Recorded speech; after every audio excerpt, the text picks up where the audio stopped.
இந்த பக்கம் பாலஸ்தீன், இந்த பக்கம் வந்து இஸ்ரேல், நடுவில் ஒரு பகுதி இருக்கு. அதான் வந்து ஜெருசலம். ஜெருசலம்ங்கிற ஒரு பகுதியில் ஒரு மிகப்பெரிய ஒரு மசூதி இருக்கு. அந்த ஜெருசலம் பகுதி தான் பிரச்சனைக்கு மைய பாயிண்டே.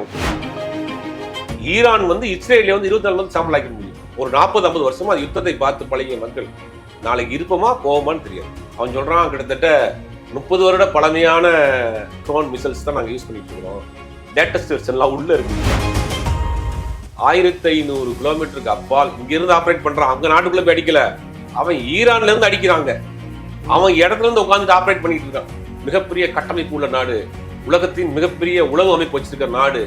எங்களை யாரும் சீண்டி பார்க்க முடியாது. நாங்க ஒரு சூப்பர் பவர் தான். இங்கிருந்து விட்டான் பாருங்க ஒரு அடி. இந்த மக்கள் போராட்டத்துக்கு வீதிக்கு வந்தாங்க. எதனையாக பதவி விலகு ஓடுன்றாங்க.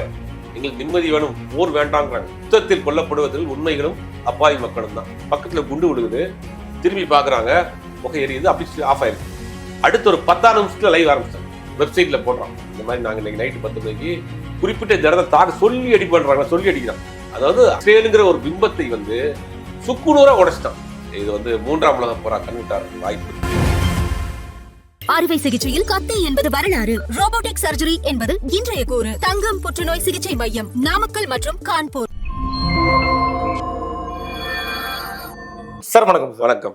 முதற்கட்டமாக இந்த ஈரான் இஸ்ரேலுடைய இந்த போருக்கான காரணங்களில் தலையாய காரணமாக என்ன பார்க்கப்படுகிறது? முதல்ல அதுல இருந்து நம்ம தொடங்கிடும். ஆமா, ஈரான் இஸ்ரேல் போர் அப்படிங்கிறது முதல்ல இந்த இஸ்ரேல் அப்படிங்கிற நாட்டினுடைய வரலாறு எடுத்துக்கிட்டீங்கன்னா 1946 வரைக்கும் இன்றைக்கு இருக்கக்கூடிய இஸ்ரேல் ஒன்றிணைந்த பாலஸ்தீனமாக தான் இருந்துச்சு.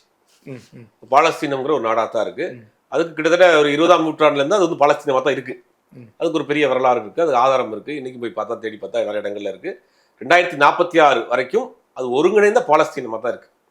அப்ப எல்லாருக்கும் தெரியும் 1946 வரைக்கும் 46 வரைக்கும் 1946 1946க்கு முன்னாடி வரைக்கும் தனிநாடாக அறிவிக்கிற வரைக்கும் அது ஒருங்கிணைந்த பாலஸ்தீனமாக தான் இருக்கு. அதுக்கு முன்னாடி 20ஆம் நூற்றாண்டு வரைக்கும் எடுத்துட்டீங்கன்னா கூட அது பாலஸ்தீனத்தினுடைய வரலாறு பாலஸ்தீனமாக தான் இருக்கு. பாலஸ்தீனம் இஸ்ரேலும் சேர்ந்து ஒரே நாடாகத்தான் இருக்கு. 46க்கு பிறகுதான் அது தனிநாடாக பிரிக்கப்படுது.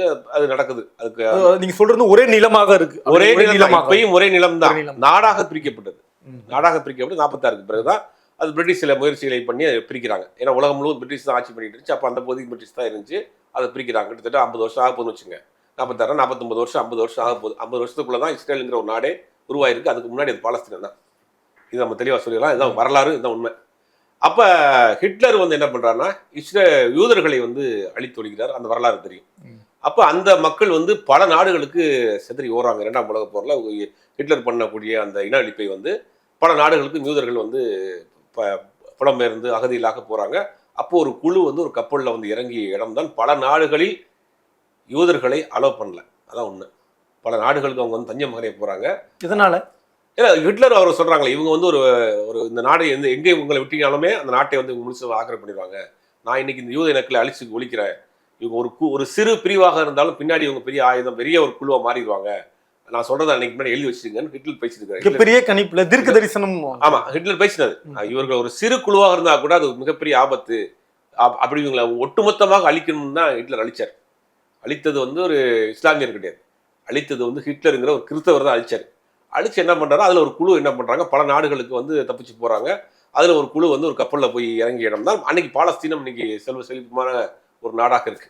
இன்னைக்கு பார்க்கக்கூடிய பாலஸ்தீனம் கிடையாது. இன்னைக்கு வறுமையும் பசியும் கொடுமையும் பச்சிலம் குழந்தைகள்லாம் தட்டேந்து நிற்கிற அந்த கோர காட்சிகளை பார்த்துட்டு இருக்கோம். அப்படிங்கிற செழிப்பமான ஒரு வளமான ஒரு நாடாக, ஒரு அரபு தேசமாக இருந்தாலும் பாலைவன தேசமாக இருந்தாலும் கூட அங்க வியாபாரம், அங்க இருக்கக்கூடிய விவசாயம், உலக சந்தையோடு இருந்திருக்காங்கன்னு புரிஞ்சுக்கலாம். ஆமா, இருந்திருக்காங்க. அப்படி ஒரு செழிப்பமான நாடு.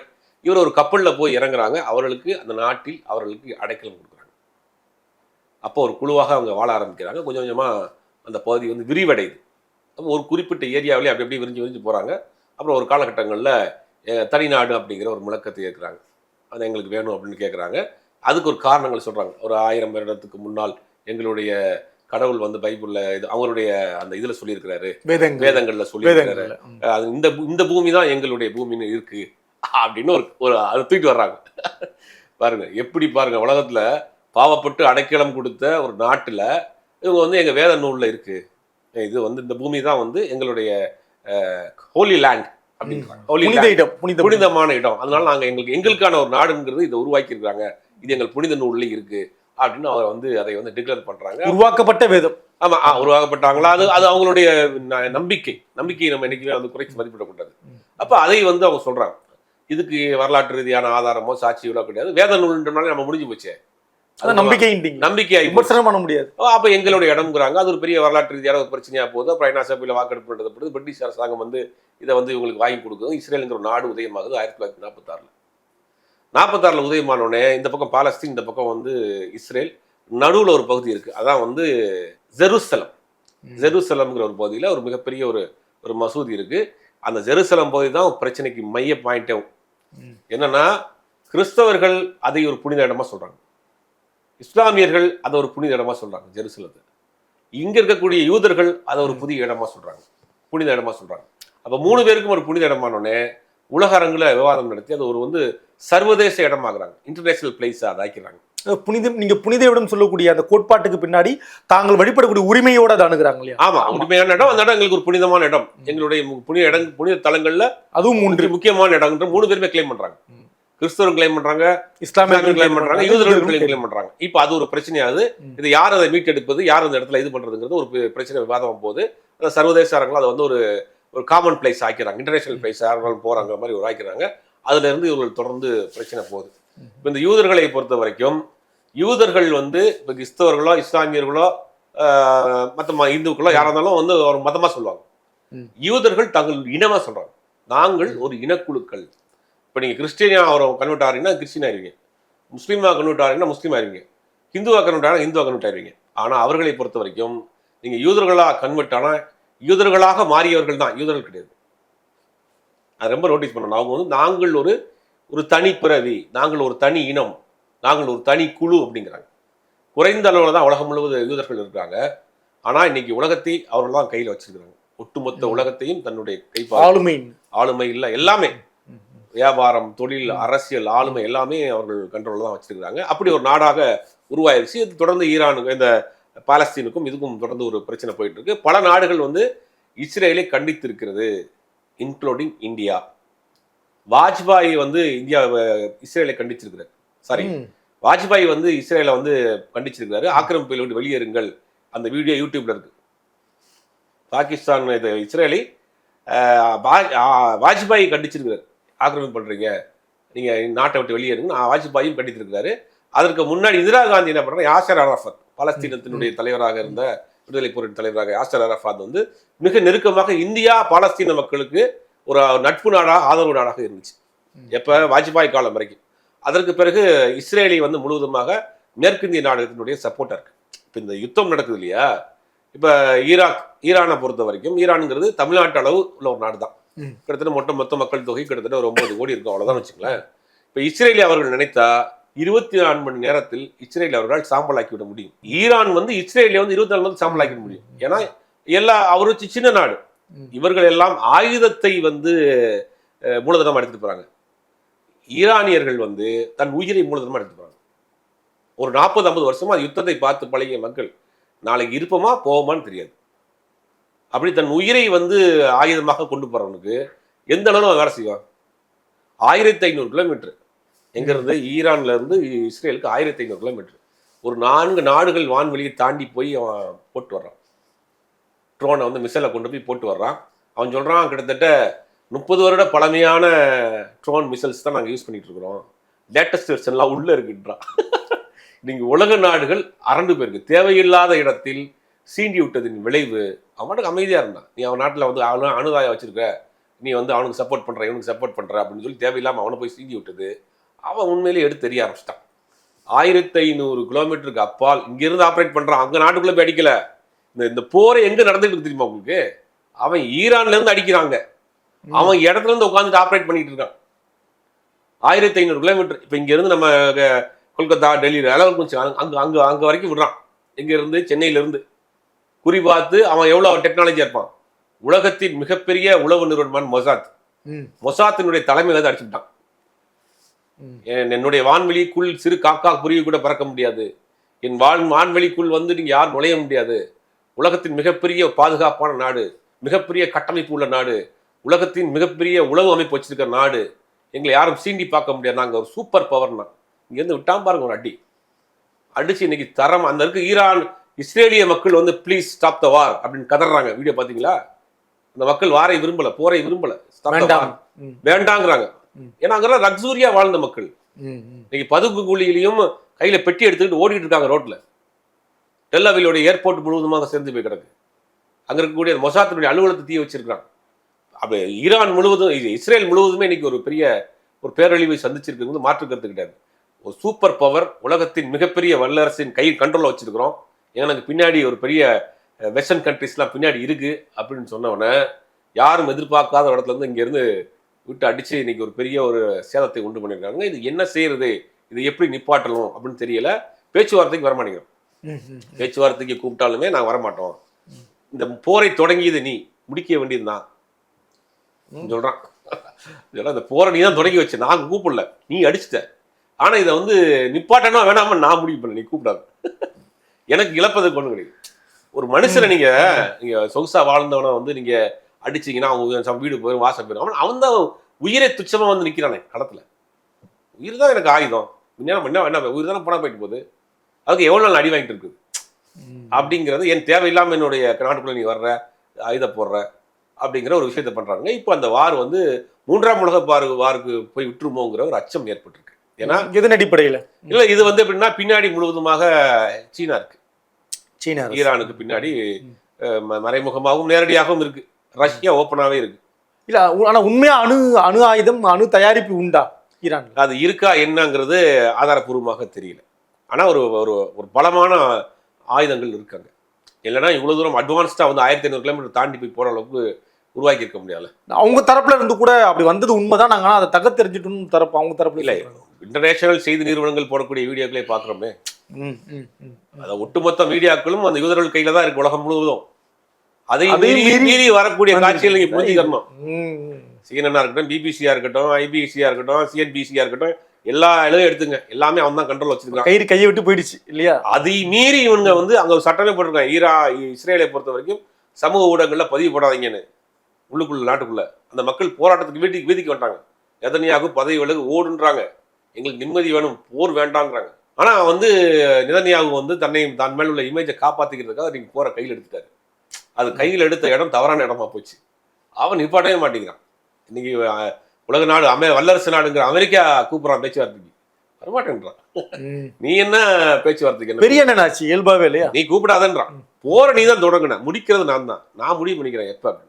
இப்ப பாத்தீங்கன்னா இந்த G7 மாநாடு வந்து கனடாவில் நடந்துச்சு. எல்லா நாடுகளும் இருந்தாங்க. அதுல ட்ரம்ப்பும் கலந்துக்கிட்டாரு. ஆனா ட்ரம்ப் அந்த கூட்டத்தில் அந்த தலைவர்களுடைய போட்டோ கூட எடுக்கல. அவசரமாக ட்ரம்ப் கிளம்பி போயிருக்கிறார். ஏன்னா அமெரிக்காவில் இருக்கக்கூடிய முக்கியமான பொறுப்புகளில் அவர்கள் தான் இருக்காங்க, யூதர்கள் தான் இருக்காங்க. முக்கியமாக பொருளாதாரம் எல்லா விஷயத்தையும் அவர் தான் இருக்காங்க. அவருடைய நெருக்கடி உள்ள கொடுக்கப்பட்டிருக்கு. முக்கியமான பொறுப்புன்றது அட்மினிஸ்ட்ரேஷன் சொல்றீங்க? ஆமா, எல்லா விதமான பொறுப்புகளையும் அட்மினிஸ்ட்ரேஷன் இருக்கட்டும். உலகத்தை இன்னைக்கு இந்த 19 பேர் அப்படின்றாங்க இல்லையா, அதெல்லாம் நிறைய இலுமினாட்டிஸ் அப்படின்னு நிறைய பேர் இவங்க தொடர்படுத்தி பேசுவாங்க. ஏறக்குறைய அதெல்லாம் உண்மையா இருக்கிற மாதிரி தான்.